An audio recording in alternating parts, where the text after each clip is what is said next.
नमः परिपर पादुकाभ्य आचार्य सिद्धेश्वर पादुकाभ्यो नमो नमः श्री गुरु पादुकाभ्यो नमो नमः श्री गुरु पादुकाभ्यो यस्य प्रसादात् पतिता सुपावना भवन्ति संसार सुतारणा शिवा योगेश्वराणां परमेश्वरं हरिं श्रीरामलालं प्रभुमीशमाश्रये श्रीरामलालं प्रभुमीशमाश्रये ओम यो ब्रह्माणं विदधाति पूर्वं यो वै वेदांश्च प्रणोति तस्मै तं हदेव आत्मबुद्धिप्रकाशं मुमुक्षुर्वै शरणमहं प्रपद्ये। ओम शांति शांति शांति। करुणा सागर सदैव वंदनीय परम पूजनीय श्री सद्गुरुदेव भगवान करुणामयी जगत जननी पराम्बा सद्गुरु माता जी हिमालय की इन शांत शैल श्रेणियों में विराजमान तपोलीन सभी सूक्ष्म सिद्ध योगात्माओं एवं प्रभु जी के प्यारे प्यारे भक्तों, आज हमारे अनेक जन्मों के पुण्यों से प्राप्त सौभाग्य से हमें श्री ईश्वर दत्त जी के इस पावन ग्राम में अर्की उपमंडल के इस चंडी चांडी ग्राम में प्रभु जी के श्री चरण कमलों में योग जैसी अमृत विद्या के विषय में परम दुर्लभ सत्संग प्राप्त हो रहा है। और इस प्रकार का जो सत्संग है, इस प्रकार का जो सौभाग्य है, इस प्रकार की जो योग विद्या है, वो सद्गुरुदेव भगवान के चरण कमलों की कृपा से ही प्राप्त होती है। ऐसी उनकी कृपा होती है, तभी ऐसा सौभाग्य प्राप्त होता है। वास्तव में जो 84 लाख योनियां हैं, उन 84 लाख योनियों में 80 लाख योनियां मनुष्य से लोअर क्लास की हैं, नीचे की हैं, और 4 लाख योनियां मनुष्य से ऊपर की हैं। जो नीचे की योनियां हैं वो दुख योनियां हैं, दुख भोग की योनियां हैं, और जो ऊपर की योनियां हैं वहां केवल सुख है, सुख भोग की योनियां है। ये भोग योनियां ही, चाहे ऊपर हो चाहे नीचे। कर्म का अधिकार सिर्फ मनुष्य को है। कर्म का अधिकार का मतलब ये होता है कि अच्छा करने का अच्छा फल और बुरा करने का बुरा फल केवल मनुष्य को ही प्राप्त होता है। बैल सुबह से शाम तक हल जोतता रहे, उसे ना तो छुट्टी मिलेगी, ना पेंशन मिलेगी, ना शाबाशी मिलेगी। बैल किसी को सींगों से मार दे तो उस पर केस भी नहीं चलेगा, क्योंकि वो भोग योनि है, तिर्यक योनि है। और इसी प्रकार जो देवी देवता हैं स्वर्ग के, क्योंकि मनुष्य से ऊपर हजारों लाखों लोक हैं, उन लोकों में जो योनियां हैं, जैसे भूलोक में तो हम रहते ही हैं। भुवर लोक है, स्वर लोक है, जन लोक है, तप लोक है, सिद्ध लोक है, गंधर्व लोक है, किन्नर लोक है, पितृलोक है। उन लोग, वे जो लोक हैं वो मनुष्य से अपर योनियों के। अच्छा, होता यह है कि जब हम अच्छे और बुरे दोनों प्रकार के कर्म करते हैं तो हमें मृत्यु लोक में जन्म प्राप्त होता है। और जब हम जो है अच्छे बुरे दोनों प्रकार के कर्म करते हैं, पाप और पुण्य करते हैं, तो हमें मनुष्य का शरीर प्राप्त होता है। बहुत बुरे कर्म हो जाए तो मनुष्य से नीचे की योनियों में, अर्थात कीड़े मकोड़े, पशु पक्षी, कीट पतंगे, इन योनियों, ये योनिया हमें प्राप्त होती है 4 जन्म के लिए, 10 जन्म के लिए, 20 जन्म के लिए। अगर पुण्य 100% कामना से किए हुए पुण्य हमने 100% किए तो देव योनियां प्राप्त होती हैं। लेकिन गीता कहती है कि ते तम भुक्त्वा स्वर्गलोकम विशालम क्षीणे पुण्य मर्त्यलोकम विशंति। जब उनका पुण्य समाप्त हो जाता है देवी देवताओं का, तो पुनः उन्हें मनुष्य शरीर में आना पड़ता है मोक्ष की प्राप्ति के लिए, योग साधना करने के लिए। क्योंकि मोक्ष सिर्फ और सिर्फ वाया मनुष्य शरीर ही प्राप्त होता है, न देवी देवताओं के द्वारा प्राप्त होता है, न पशु पक्षियों। क्योंकि पशु पक्षी तो प्रारब्ध से, भाग्य से बंधे हुए हैं। उनके भाग्य में जो लिख दिया गया है उसमें राई रत्ती का फेर नहीं हो सकता। देवी देवताओं को भी जो प्रमोशन मिली है उसमें भी राई रत्ती का कोई हेर फेर नहीं हो सकता। लेकिन मनुष्य अपने भाग्य को 100% चेंज कर सकता है, बदल सकता है। वो अपने दुर्भाग्य को सौभाग्य में बदल सकता है, नरकों से छुटकारा पा सकता है, 84 लाख योनियों के बंधन को काट सकता है, और योग साधना और गुरु की कृपा से वो मोक्ष को प्राप्त कर सकता है इस घोर कलिकाल में। अब देखिए, भगवान राम जब हुए तो उन्होंने धनुष के द्वारा जो है पापियों का संहार किया और धर्म की रक्षा की। उसके बाद फिर भी पाप बाकी रह गया, पापी बाकी रह गए धरती पर। तो द्वापर में कृष्ण भगवान आए, चक्र सुदर्शन के द्वारा पापियों का संहार किया। यदा यदा हि धर्मस्य परित्राणाय साधूनाम, ये सारी बातें जो है। लेकिन उसके बाद भी जब पापी नहीं घटे तो फिर भगवान ने ये सोचा कि अब संहार करने से पाप समाप्त नहीं होगा और पापी समाप्त नहीं होंगे। अब तो पाप को ही खत्म करने का तरीका अपनाना पड़ेगा। और फिर भगवान ने देखा कि पाप को समाप्त करने का एक ही उपाय है, वो है योग की साधना। क्योंकि योग अमृत विद्या है, और इसीलिए कहा है कि मृत्योर मां अमृतम गमय। योग जो है मृत्यु से बचा करके अमृतत्व की प्राप्ति कराता है। वेद का ये जो उपनिषद है, ये वेदों के निचोड़ माने जाते हैं। इसको वेदांत विद्या भी कहते हैं। और उपनिषदों में योग विद्या का पर्याप्त रहस्य उसमें मिलते हैं। तो वेद का देखिए मंत्र योग के बारे में क्या लिखते हैं कि लघुत्वम आरोग्य मलोलुपत्वम वर्ण प्रसाद स्वर सौष्ठवम च गंध शुभो मूत्रपुरी मल्पम योग प्रवृत्तिम प्रथमाम वदन्ति न तस्य रोगो न जरा न मृत्यु प्राप्तस्य योगाग्निमयम शरीरम। योग साधना के द्वारा एक डिवाइन योग नाम की फायर हमारे अंदर पैदा हो जाती है, उसे योग अग्नि कहते हैं। उस अग्नि में हमारे जन्म जन्मांतरों के जो पाप हैं वो पूरी तरह से भस्म हो जाते हैं। वेद में कहा गया है कि लघुत्व, ये वेद का मंत्र है, लघुत्व आरोग्य मलोनुपत्व। वो योग साधना के द्वारा हमें लघुत्व माने निपुणता प्राप्त होती है, हल्का शरीर हल्का हो जाता है, आरोग्य स्वास्थ्य अच्छा हो जाता है, अलोलुपत्वम लालच समाप्त हो जाता है, कम हो जाता है, और वर्ण प्रसाद रंग में निखार आता है, स्वर सौष्ठवम जब वाणी में मिठास आती है, गंध शुभो योगी के शरीर से एक बड़ी सुंदर सुगंध निकलती है। उस सुगंध के कारण ही चाहे वो योगेश्वर कृष्ण रहे हो या और कोई योगी हो, उसके पीछे इसीलिए दुनिया को भागती है, क्योंकि उसके शरीर से एक दिव्य आकर्षक गंध निकलती है। वो उसकी भक्ति की शक्ति का परिणाम होता है। गंध सुमोष मूत्र पुरीस मल्पम, उसके मल मूत्र में कमी आ जाती है।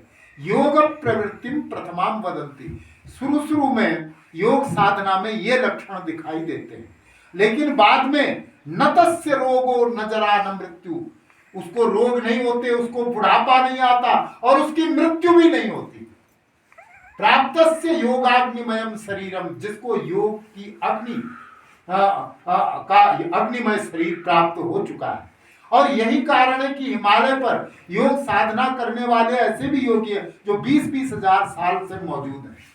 ये कोई कथा कपोल कल्पना नहीं है। आप योग करेंगे तो आपको वो योगी दिखाई भी दे सकते हैं, आप किसे उनकी मुलाकात भी हो सकती है। क्योंकि जैसे जैसे योग साधना के द्वारा आप स्थूल शरीर से सूक्ष्म जगत में प्रवेश करेंगे, सूक्ष्म शरीर से आपका संपर्क होगा, सूक्ष्म शरीर में आपकी जागृति होगी, चेतना जागेगी, त्यों त्यों सूक्ष्म जगत पर पकड़ बनती चली जाती है। जब सूक्ष्म जगत पर पकड़ बनती है तो तब दिव्य अनुभव होते हैं। ये तो बात। अब योग क्या है? योग है वो वैज्ञानिक व्यवहारिक पद्धति है जिसके द्वारा जो है भगवान को, भक्त का भगवान से मिलने का जो व्यवहारिक विज्ञान है, आध्यात्मिक विज्ञान है, वो योग कहलाता है। और योग का ज्ञान न होने के कारण हम तरह तरह के पूजा पाठ निरंतर करते रहते हैं, लेकिन उस परमात्मा का हम स्पष्ट अनुभव इसलिए नहीं कर पाते क्योंकि हम जो है योग साधना के रहस्यों से अनटच रहते हैं। और इसलिए कहा गया कि सब जगह मौजूद है पर वह नजर आता नहीं, योग साधन के बिना कोई उसे पाता नहीं। गीता में कहा गया है तपस्विभ्योधिको योगी ज्ञानिभ्योपि मतोधिक और कर्मिभ्यश्चाधिको योगी तस्मात् योगी भवार्जुन। कहने का मतलब है कि योग जो है वो तपस्वियों से योगी बड़ा, ज्ञानिभ्योपि मतोधिक वो ज्ञानियों से बड़ा, और कर्मिभ्यश्चाधिको योगी, और योगी जो है कर्मकांडियों से बड़ा है। इसलिए तस्मात् योगी भवार्जुन, इसलिए अर्जुन तू योग में प्रवृत्त हो जा, योगी बन करके कर्म कर। अब योग जब अजर अमरता को प्राप्त कराने वाली अमृत विद्या है, तो ये जानकर अब प्रभु जी ने जो है पार ब्रह्म परमात्मा ने प्रभु रामलाल जी महाराज का रूप धारण करके अमृतसर में अवतार लेकर के और विश्व में योग को फैलाने का काम किया। उनके साथ रहने वाले उनके भक्तों के अनुभव हैं कि प्रभु जी ने उस समय 20 शरीर धारण किए थे पूरे विश्व में योग को फैलाने के लिए। यहाँ तक कि हिमालय पर जो महाअवतार बाबा है वो भी प्रभु रामलाल ही हैं जिन्होंने क्रिया योग का प्रचार विश्व में किया। गुरुजी कहते हैं कि क्रिया योग जो करत है आजीवन मम मीत, बन अधिकारी योग का लेता मन को जीत। श्री प्रभु राम लाल जी की जय, शरणम श्री सतगुरुदेव जी की जय। प्रभु जी ने इसीलिए आश्रम कांड का अर्थ यही है कि वो पहले वन कांड मतलब वनों में गुरु को खोजते रहे, और जब गुरु मिल गए सुमेरु पर्वत पर उनके पास शिव अवतारी अपने गुरु के पास रह करके 2-2.5 वर्ष तक जो है वो योग को सीख का अभ्यास करने का जो लीला उन्होंने की, वो स्वयं पार ब्रह्म थे। पर यह भी एक मर्यादा भाई, गुरु से राम ने शिक्षा पाई। राम भी गुरु के पास गए थे, मर्यादा पुरुषोत्तम राम कृष्ण भी गुरु के पास गए थे, और योगेश्वर प्रभु रामलाल भगवान भी ने भी गुरु को खोजने की लीला की संसारियों को ये ज्ञान देने के लिए कि बगैर गुरु के ज्ञान प्राप्त नहीं होता, मोक्ष प्राप्त नहीं होता, स्थिर शांति और आनंद बगैर गुरु के प्राप्त नहीं होता। इसलिए गुरु जी कहते हैं जब तक सदगुरु ना मिले सभी अधूरे काम, योगी सदगुरु जब मिले पाता मन विश्राम। गुरु जी लिख रहे हैं। तो ऐसे योगेश्वर प्रभु रामलाल भगवान, उनकी दिव्य लीलाएं देखो, अपने इष्ट को 4 को रिझाने और प्राप्त करने का 4 प्रकार 4 विधान बताए गए हैं कि नाम, रूप, लीला और धाम। उनके नाम का जप, उनके रूप का ध्यान, उनकी लीलाओं का कीर्तन गुणगान और उनके धामों पर जाकर निवास। अपने इष्ट की साधना 4 प्रकार से होती है। अपने इष्ट देव की, उनके नाम का जप करो जो गुरु ने दिया है, उनके रूप का ध्यान करो, उनकी लीलाओं का गुणगान करो और उनके धामों पर जाकर निवास करो। नाम, रूप, लीला और धाम, इन 4 प्रकार से इष्ट की साधना होती है। प्रभु जी ने यही नहीं, पाकिस्तान के क्षेत्र में भी आश्रमों की स्थापना की। पहले किराए पर भी आश्रम चलाए। अमृतसर में भी नागरमल की धर्मशाला जो रेलवे स्टेशन के पास है, किराए पर प्रभु जी ने वहां पर भवन लिया था। और इसी प्रकार से लाहौर में तो परी महल में, फिर कृष्णा गली में और कई जगह योग साधना आश्रम को बदला गया जगह जगह, कि ताकि आम गृहस्थियों को योग विद्या का उपदेश ज्ञान दिया जा सके। जिन दिनों देखिए प्रभु जी की दिव्य लीलाएं कैसी हैं।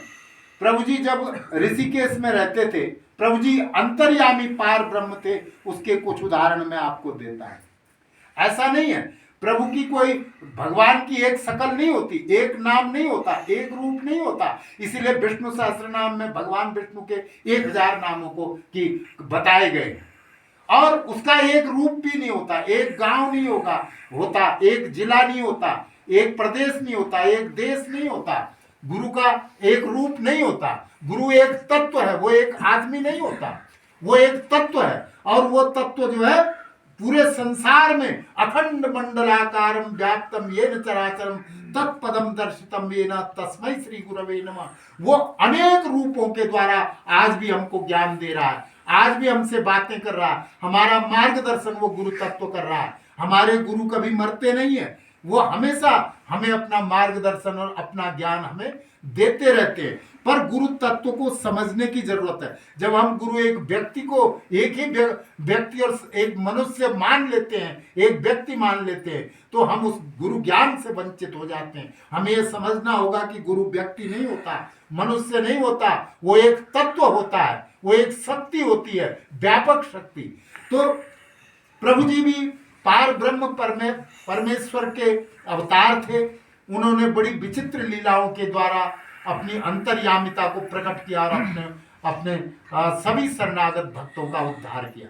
ऋषिकेश में, योग साधना आश्रम ऋषिकेश में जिन दिनों प्रभु जी रहते थे, उन दिनों की घटनाएं मैं आपको कुछ बताता हूं कि प्रभु जी प्रायः ऋषिकेश से बीच बीच में अल्मोड़ा भी जाते रहते थे। अल्मोड़ा भी बहुत सुंदर, वहाँ बड़े बड़े तपस्वी जाते रहे। स्वामी विवेकानंद है, महाअवतार बाबा है और बड़े बड़े योगी। तो ये उत्तराखंड के पूर्वांचल कुमाऊं क्षेत्र में पड़ता है अल्मोड़ा। तो प्रभु जी बीच बीच में अल्मोड़ा जाते थे, तो उनके बाद में वहाँ 2-3 उनके शिष्य आश्रम की देखरेख करते थे। तो एक बार चंद्रमोहन जी महाराज और उनके शिष्य चंद्रमोहन जी महाराज और कोई एक रतनलाल शर्मा जी वहाँ थे। तो चंद्रमोहन जी ने कहा कि उनके मन में ये विचार आया कि मैंने अपना घर बार त्यागा, तो इसीलिए मैंने घर त्यागा था कि मैं यहाँ आश्रम में पड़ा खाता पीता सोता रहूं।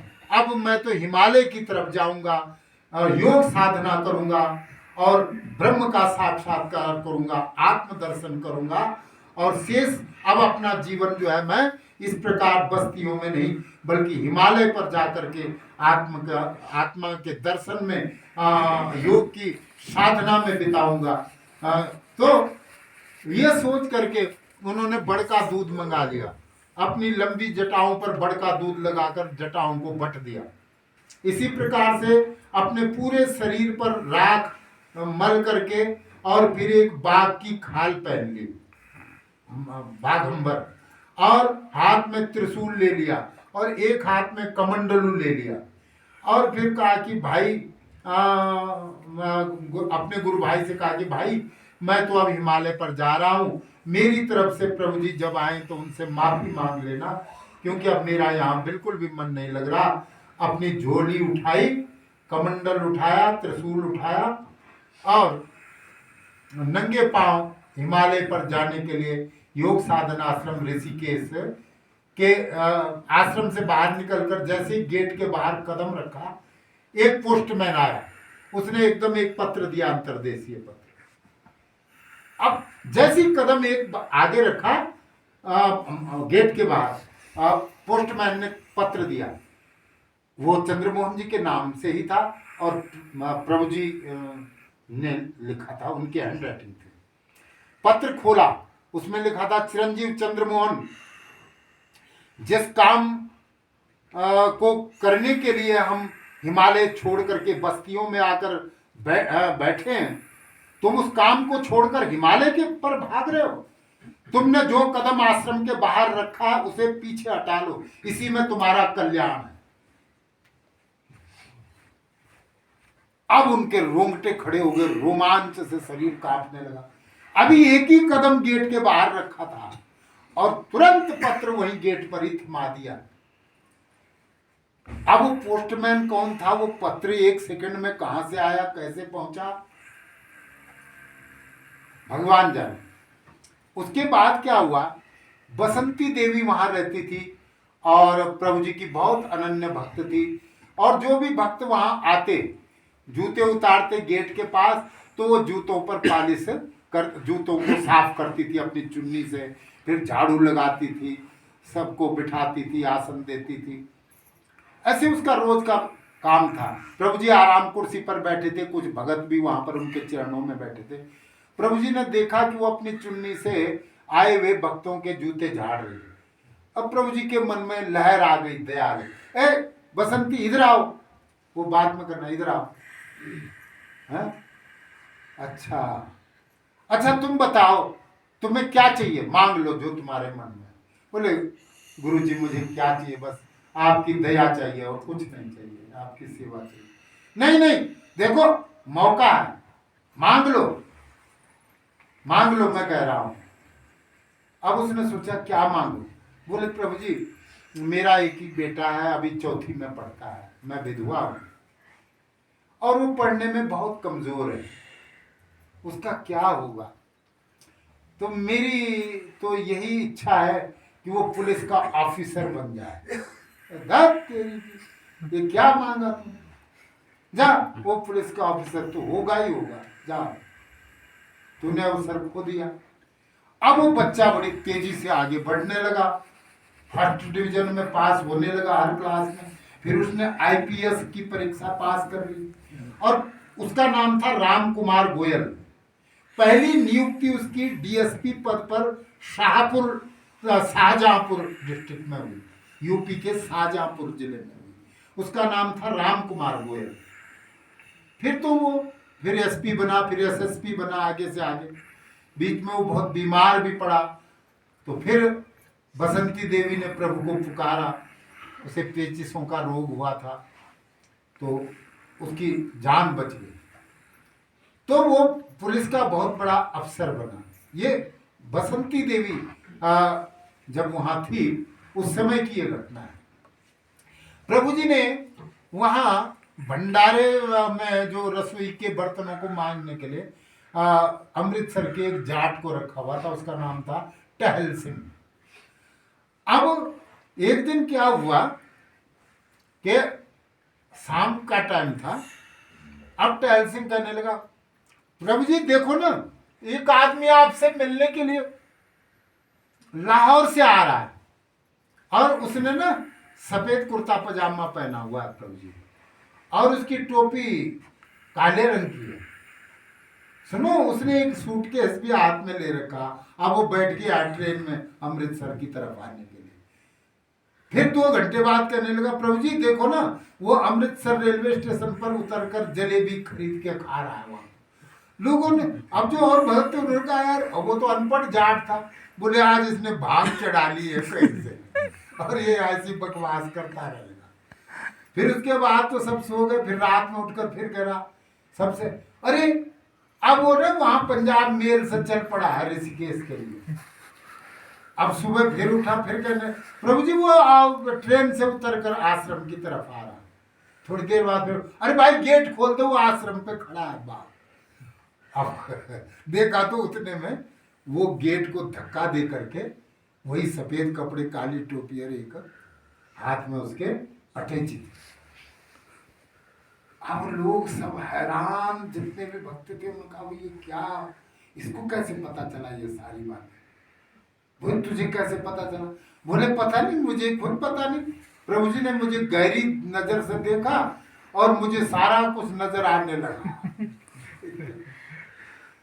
एक दिन क्या हुआ, अमृतसर की बात है, प्रभु जी बैठे हुए थे और चंद्रमोहन जी वहां विद्यार्थी थे, संस्कृत विद्यालय में पढ़ते थे, नागरमल संस्कृत विद्यालय, रेलवे स्टेशन पर था अमृतसर। अभी भी धर्मशाला तो अभी भी है, नागरमल धर्मशाला। तो प्रभु जी, तो चंद्रमोहन जी रोज शाम शाम के टाइम प्रभु जी के दरबार में उपस्थित होते थे, प्रभु जी को प्रणाम करते थे क्योंकि गुरु थे। एक दिन आए और कहा कि प्रभु जी, मेरा एक दोस्त ना आपसे मिलने के लिए बहुत बेचैन है, उस दोस्त को मैं ले आऊं? प्रभु जी ने कहा नहीं, उसको नहीं लाना, उसको बिल्कुल मत लाना यहाँ, उसका हमारे से संस्कार नहीं है। तो स्वामी मुलकराज जी महाराज बैठे थे, बोले प्रभु जी आप ये क्या कह रहे हैं? जब चंद्रमोहन अपने दोस्त को लाना चाहता है, इसका दोस्त आपसे मिलना चाहता है, तो आप मना क्यों कर रहे हैं? बोले राजा तुम नहीं समझते इन बातों को, ये जन्म एक संस्कार दूसरे संस्कार को पैदा करता है, उसके मेरे साथ संस्कार नहीं है, चंद्रमोहन बिल्कुल मत लाना उसको। बोले ठीक है प्रभु जी, मैं नहीं लाऊंगा। अब 3-4 दिन बाद क्या हुआ कि चंद्रमोहन जी के साथ उनका एक दोस्त भी आया। चंद्रमोहन जी ने पहले दंडवत प्रणाम किया, प्रभु जी ने आशीर्वाद दिया, फिर उस दोस्त ने भी दंडवत किया। तो जब वो दंडवत कर रहा था तो पहले प्रभु जी का ध्यान नहीं दिया, जब वो दंडवत करने के लिए पड़ा था, मत्था टेके हुए था, प्रभु जी ने डांटा, चंद्रमोहन चंद्रमोहन तुम इसको क्यों लाए? लेकिन उतने में उसने सिर ऊपर उठाया, बोले नहीं ये तो नहीं है वो लड़का, ये लड़का वो नहीं है। बोले हाँ प्रभु जी ये थोड़ी है वो, आपने मना कर दिया था, मैं क्यों लाता उसको, ये तो दूसरा। बोले हाँ उसको लाना भी मत। अब देखिए आपके प्रभु जी जानते थे कि वो लड़का कौन है, हालांकि प्रभु जी ने उसको कभी देखा नहीं था, लेकिन प्रभु जी जानते थे कि वो कौन है, और इसको भी नहीं जानते थे। पर जैसे ही इसने सिर ऊपर उठाया, बोले नहीं ये तो नहीं है वो लड़का, वो तो कोई, वो उसको मत लाना यहां बिल्कुल भी। एक बार ऋषिकेश के योग साधना आश्रम में कई जन्मों की बातें चल रही थी, कोई कह रहा था सपनों की भी बातें चल रही थी। चंद्रमोहन जी महाराज ने कहा प्रभु जी मैं कभी कभी ना आसमान में उड़ता हूँ सपने में। अरे बोले तुम्हारे पिछले जन्म के संस्कार है, सपने में नहीं, इस जन्म में भी तुम सचमुच में उड़ोगे आकाश। बोले प्रभु जी, अन्य कोई भगत पूछ रहे थे कि कौन किस कहां से आते हैं, क्योंकि हम जितने भी यहाँ बैठे हैं हम अलग अलग लोगों से आए, कुछ पशु पक्षियों की योनियों से वापस लौटे, कुछ देव योनियों से, स्वर्ग आदि लोकों से वापस लौटे अपना प्रमोशन पीरियड पूरा होने पर, और कुछ जो है मनुष्य योनि से ही दोबारा अप होकर के आए हैं, मतलब, और कोई दूसरे पितृलोक से आए हैं, कोई गंधर्व लोक से आए हैं, कोई किन्नर लोक से आए हैं, कोई भूत लोक से आए हैं, अलग अलग। क्योंकि जब तक मुक्ति नहीं होगी तब तक मनुष्य शरीर मिलता रहेगा, बार बार सजा भोगने के बाद भी मिलेगा, 2-4-10 बार पशु पक्षी योनियां काटने के बाद भी मिलेगा, या देवलोकों में प्रमोशन भोगने के बाद भी। जब तक मोक्ष नहीं मिलता मनुष्य शरीर में आना पड़ता है बार बार। अब वहां बातें चल रही थी कि कौन कहां से आता है, कैसे आता है। तो चंद्रमोहन जी ने कहा प्रभु जी मैं कहां से आया? बोले चल अन्यायी, तुझे पता नहीं योगी कहां से आते हैं? बोले प्रभु जी अच्छा, जब आप नेपाल सुमेरु पर्वत से वापस लौटे तो मेरा तो जन्म भी नहीं हुआ होगा उस समय। चल अन्यायी, तू उस समय 1.5 साल का था। अब देखो प्रभु जी को पता था ना कि कहाँ है वो, और 1.5 साल का। बोले प्रभु जी अच्छा, मैं पिछले जन्म में क्या था, कहाँ था? अरे बोले तुम सबने ध्यान की शिक्षा ली है, दीक्षा ली हुई है, तुम सब ध्यानी भगत हो, मुझसे क्यों पूछ रहे हो? जाओ त्रिवेणी घाट पर जाकर के ध्यान में बैठो, और उसमें देखो तुम क्या थे, और जो दिखाई दे आकर के मुझे बताओ। अब वो चले गए त्रिवेणी घाट पर, बैठ गए ध्यान में। अब जब ध्यान में बैठे तो ध्यान में एक सीन आ गया। देखा कि एक पहाड़ी इलाका है, वहां एक बहुत बड़ी नदी बह रही है, पहाड़ियों से उतरकर बहुत बड़ी नदी है, और उस नदी पर बहुत लंबा पुल लगा है। उस पुल के पार एक आश्रम जैसा है जहां कुटियाएं बनी हुई हैं, बीच में कृष्ण भगवान का मंदिर है, और एक सफेद दाढ़ी वाला उनका गुरु भी दिखाई दे रहा है, जो सुबह शाम उस पुल के पार जंगल पानी के लिए जाता है, फिर झरने पर नहा धो करके उस नदी में नहाता है, और फिर कृष्ण भगवान की पूजा करता है। ऐसा सब देखा, लेकिन तब तक ध्यान टूट गया। फिर आश्रम में लौटे, कहा कि जी मैंने एक ऐसा पहाड़ी इलाका देखा ध्यान में, उसमें नदी बह रही थी, लंबा पुल था, कृष्ण का मंदिर था, और था तो मैं ही था, वो दाढ़ी वाला, ये तो मैंने समझ लिया था, पर वो कौन सा इलाका है, वो नदी कौन है, वो पुल कौन है, वो जगह कहाँ है, ये मैं देख नहीं पाया, समझ नहीं पाया। प्रभु जी ने कहा, अरे अब दोबारा जाओ शाम को और देखो, पूछो, जो दिखाई दे मुझे बताओ। फिर शाम को फिर गए, फिर बैठे ध्यान में, फिर वही दृश्य सीन आया, फिर कमेंट्री आकाशवाणी हुई, क्योंकि जब ऋतंभरा प्रज्ञा जागती है तो ब्रह्मांड का कोई रहस्य छिपा नहीं रह सकता योगी से। वो जो भी सोच कर बैठेगा वही दृश्य उसके सामने आएगा, चाहे वो अमेरिका के व्हाइट हाउस को देखना चाहे, चाहे वो ब्रह्मांड के किसी ग्रह पर देखना चाहे, या इस धरती की रचना कैसे हुई, वो सब कुछ योगी को प्रत्यक्ष हो जाता है। पर वो तब होता है पहले ऋतंभरा प्रज्ञा जागती है।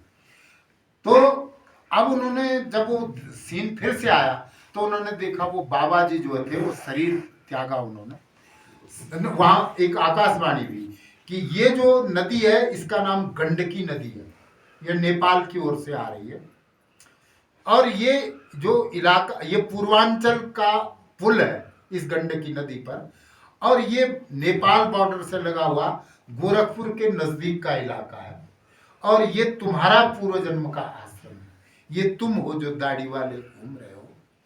उसके बाद फिर देखा कि एक दिन उनकी मृत्यु होती है, फिर उनका संस्कार उनके शिष्य करते हैं, फिर सीन गायब हो गया। फिर उसके बाद उन्होंने 1 साल 1.5 साल के बच्चे को खेलते हुए बच्चों के साथ देखा, फिर उन्होंने गौर से देखा उस बच्चे के माँ बाप को, तो तब उनको एकदम चौंके कि ये तो मेरे इसी जन्म के माँ बाप। ये पानीपत जो जिला है हरियाणा में, उसके पास जो 20 किलोमीटर दूरी पर जो अलूपुर गांव है, वो मेरा गांव है, और ये मेरे माता पिता हैं, ये बच्चा मैं हूं 1-1.5 साल का जो खेल रहा है। लेकिन वो उस दृश्य को उन्होंने देखा, फिर ध्यान टूटा, फिर प्रभु जी के पास आकर बताया, प्रभु जी आज मैंने ये देखा। पर प्रभु जी मुझे बड़ा आश्चर्य होता है कि जब मैंने पिछले जन्म में प्राण त्यागा था, तो प्राण छोड़ने के बाद मैं कहाँ गया, मेरी आत्मा कहाँ गई, और कितने समय तक किस लोक में रही, उसके बाद मैं माँ के गर्भ में कैसे आया, कब आया, ये मैं कुछ भी नहीं देख पाया कि पिछले जन्म में जब मैं मरा और इस जन्म में जब मेरा जन्म हुआ, उसके बीच के टाइम में मैं कहाँ गया, कहाँ रहा, और माँ के गर्भ में मैं कैसे आया, कितने साल बाद आया, कितने 100 साल बाद, कितने 1000 साल बाद, ये मैं नहीं जान पाया, नहीं देख पाया।